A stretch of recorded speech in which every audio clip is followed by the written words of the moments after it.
meditate. Watu ambao wana pray long, wao wanakuwa na time of meditation. So on. Alafu pia unahitaji wisdom and so on. Number 2, nimekuambia number 1 inakuwa control. Spiritual world inakontroliwa na energy.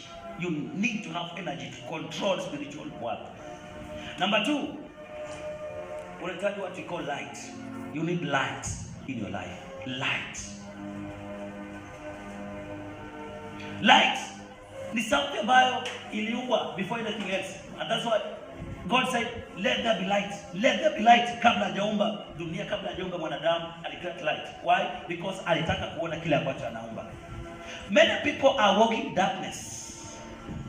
They don't have light in their lives. You don't have light. In fact, ni giza ambayo imekufunika. Giza imekufunika. That's why some things happen for your life. So you need to have light. You need to have light. So, no, I cannot read more verses.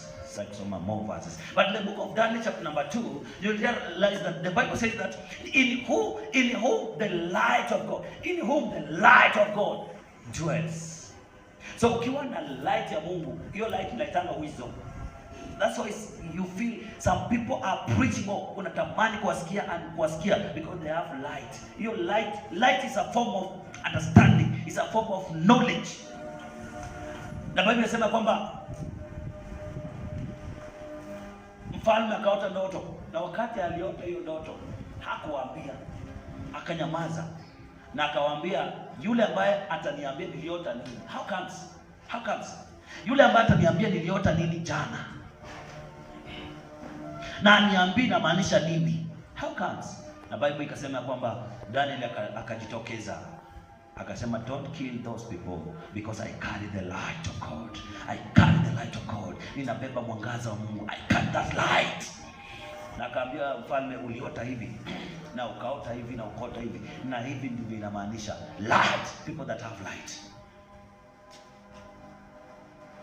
Shadrach amekufa, Meshach alikuwa anapangwa kuuawa, lakini because of Daniel, somebody ambaye ana carry light akatetea watu wengine.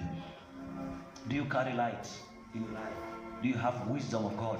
Do you have understanding of God? Do you have knowledge of God? You carry light.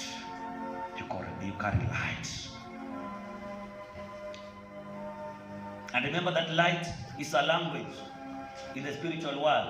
Energy is a language in the spiritual world. Lugha. How comes? I had a certain testimony of Pastor Morris Salulo. Alikuwa anakuja Uganda. The time alikuwa anakuja Uganda,